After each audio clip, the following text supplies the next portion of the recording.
Hey Patriots, welcome back to another deep dive with Julie Sue, where today we will take a look back at Biden's humiliating visit to Italy for the 2024 G7 summit. I've got some behind-the-scenes takes for you, and we'll also take one more look at perhaps one of Sleepy Joe's biggest word scrambles ever. So hit that like and subscribe, and let's dive deep. The week started off a bit awkward for Joe as he decided the best way to greet another world leader was to salute them. Not a good look, Joe. It was then when Prime Minister Meloni of Italy, who hosted the summit, quickly realized she was in for a long weekend of babysitting Uncle Joe and the other lame ducks in this squad. Maybe that's why she wore pink. Joe kicked off the first day with several meetings when they let the press in to view, just in time to see Joe call a prime minister a president. I also want to thank President Kishida. Nice one, Joe. Then he struggles to get another difficult word out.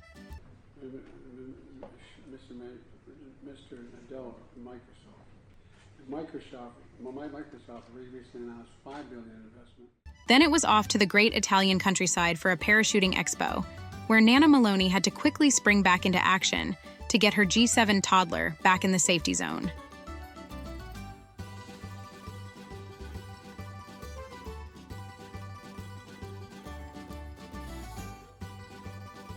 Great work, Nana. Now it's time for a picture, and our toddler-in-chief decides to put on his sunglasses for that photo while most people remove them. Note the slow lowering of his right arm, and then he seemingly freezes again for the photo. I'm not a doctor, but if you Google these symptoms, they all point to later stage dementia.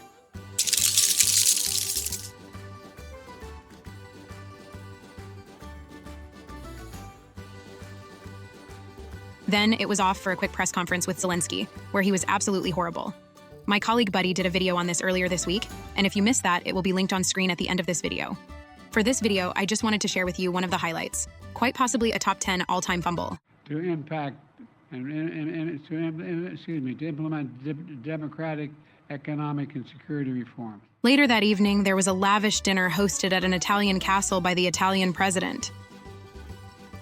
There seemed to be one person missing from the photo. That's right. I uncovered some info from Italian media sources that stated Joe said the heat was too much for him, and he was really struggling behind closed doors. He decided to go back to his hotel and rest up for day 2. Aw, poor Joey, how cute. After a great night of sleep, Joe woke up raring to go. And lucky for the group, it happened to be the German Chancellor Olaf's birthday. Joe apparently thinks that we only sing happy birthday to folks in the United States. Listen to this. There we go. This is the Biden family. You got to sing happy birthday on the birthday. So. Happy birthday. Wow, Joe. How uniquely rare and American. The concept of singing happy birthday to someone on their birthday. Surely this never happens anywhere else in the world. Well, when someone's near the end of their run, there is a great chance that they will try to reconnect and get closer to their religion. Geriatric Joe takes the word close to a whole new level. Check this out. The Pope was stunned by Joe's headbutt, and the Argentine president Milei was like, what the hell is going on here? One weird way to wrap up the G7, don't you think? Sleepy Joe snuck out of Italy without a lot of fanfare Friday evening, and of course did what any environmentally minded person would do. He flew the most expensive to operate aircraft in the world over 6,000 miles back to California last night, at an operating cost of around $177,000 an hour. This little trip burned over 55,000 gallons of jet fuel and only cost U.S. taxpayers $2.6 million. I don't know how you feel about that, but it sure pissed this little girl off. How dare you? Thanks for tuning in for another deep dive with Julie Sue. I'm sure Buddy will be back this week with some new gaffe videos for you. Hit the Creator Warp logo in the middle of the screen to subscribe, and if you missed the other G7 video, check it out here. Have an awesome day, Patriots.